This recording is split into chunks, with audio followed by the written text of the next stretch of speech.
ಮಾಧುರಿಯನ್ನು ಹಿಂತಿರುಗಿಸಿ ನಾಂದನಿಯಿಂದ ಕೊಲ್ಲಾಪುರದವರೆಗೆ ಮೌನ ಪಾದಯಾತ್ರೆ, ಜಿಲ್ಲಾಧಿಕಾರಿಗಳಿಗೆ ಮನವಿ.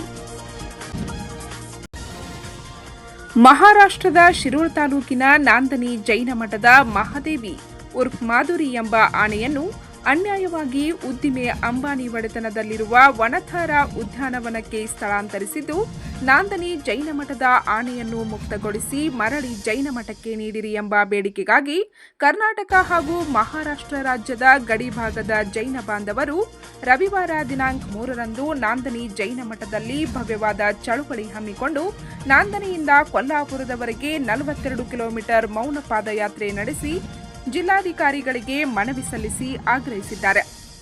ಈ ವೇಳೆ ಮಾಜಿ ಸಂಸದ ಹಾಗೂ ಸ್ವಾಭಿಮಾನಿ ಶೇತಕರಿ ಸಂಘಟನೆಯ ಸಂಸ್ಥಾಪಕ ರಾಜು ಶೆಟ್ಟಿ ಮಾತನಾಡಿ, ಕೇಂದ್ರ ಸರ್ಕಾರ ಅನ್ಯಾಯವಾಗಿ ಜೈನ ಮಠಗಳಲ್ಲಿರುವ ಆನೆಗಳನ್ನು ಉದ್ದಿಮೆ ಅಂಬಾನಿ ಇವರಿಗೆ ಒಪ್ಪಿಸುವ ಹುನ್ನಾರ ಮಾಡುತ್ತಿದೆ. ಕಳೆದ ಅನೇಕ ವರ್ಷಗಳಿಂದ ಪರಂಪರೆಯಾಗಿ ಜೈನ ಮಠಗಳಲ್ಲಿ ಆನೆಗಳನ್ನು ಸಾಕಲಾಗುತ್ತಿದೆ. ಇವುಗಳನ್ನು ಧಾರ್ಮಿಕ ಕಾರ್ಯಕ್ರಮಗಳಲ್ಲಿ ಮಾತ್ರ ಬಳಸಲಾಗುತ್ತಿದೆ. ಆದರೆ ಅನ್ಯಾಯವಾಗಿ ನಾಂದನಿ ಜೈನ ಮಠದ ಆನೆಯನ್ನು ತೆಗೆದುಕೊಂಡು ಹೋಗಿದ್ದಾರೆ. ಇದಲ್ಲದೆ ಕರ್ನಾಟಕ ಮತ್ತು ಮಹಾರಾಷ್ಟ್ರದ ಜೈನ ಮಠಗಳಲ್ಲಿರುವ ಆನೆಗಳಿಗೆ ಈಗಾಗಲೇ ನೋಟಿಸು ನೀಡಿ ಅವುಗಳನ್ನು ಕೂಡ ಅಂಬಾನಿಯ ವನಥಾರ ಅರಣ್ಯಕ್ಕೆ ತೆಗೆದುಕೊಂಡು ಹೋಗುವ ಹುನ್ನಾರ ನಡೆಸಲಾಗುತ್ತಿದೆ. ಇದನ್ನು ಜೈನ ಸಮಾಜ ಒಪ್ಪುವುದಿಲ್ಲ. ಕೂಡಲೇ ನಮ್ಮ ನಾಂದನಿ ಮಠದ ಆನೆಯನ್ನು ವಾಪಸ್ ಕಳುಹಿಸಬೇಕು ಮತ್ತು ಇನ್ನುಳಿದ ಆನೆಗಳನ್ನು ಮಠಗಳಲ್ಲಿಯೇ ಇರಲು ಬಿಡಬೇಕೆಂದು ಆಗ್ರಹಿಸಿದರು. खोटे रिपोर्ट तयार करून कोर्टाची दिशाभूल करून नेलेला आहे. त्यामुळं आपण जिल्हाधिकारी कार्यालयामध्ये गेल्यानंतर आपल्यातल्या 10 महिला या जिल्हाधिकाऱ्यांना एक निवेदन देतील. ते निवेदन काय दया अर्ज द्यायचा आहे.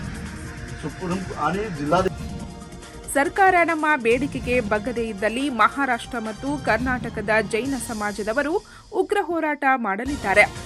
ಈಗಾಗಲೇ ಶಿರೂರ್ ತಾಲೂಕಿನಾದ್ಯಂತ ಬೈಕಾಟ್ ಜಿಯೋ ಹ್ಯಾಶ್ಟ್ಯಾಗ್ ಸದ್ದು ಮಾಡುತ್ತಿದ್ದು, ಕಳೆದ ಕೆಲ ದಿನಗಳಲ್ಲಿ ತಾಲೂಕಿನ ಸಾವಿರಾರು ಜಿಯೋ ಗ್ರಾಹಕರು ಜಿಯೋದಿಂದ ನಿರ್ಗಮಿಸಿದ್ದಾರೆ.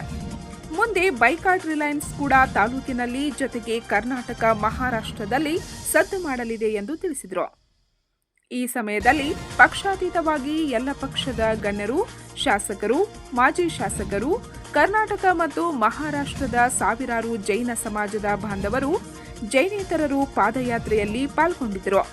आपल्या भारतीय परंपरा, प्रतिष्ठा आणि आपली अतिशय मोलाची असलेली दक्षिणाची शान म्हणजे माधुरी यांना, या हत्तीला अंबानी यांनी बेकायदेशीररित्या वनथारा येथे नेल्यामुळे आपण सर्वजण कोल्हापूर जिल्हाधिकारी कार्यालयावर 45 किलोमीटरची पदयात्रा घेऊन जातो. पंच न्यूज़ಗಾಗಿ ಕೊಲ್ಲಾಪುರದಿಂದ ಬಸವರಾಜ್ ತಾಡ್ತಾಳೆ.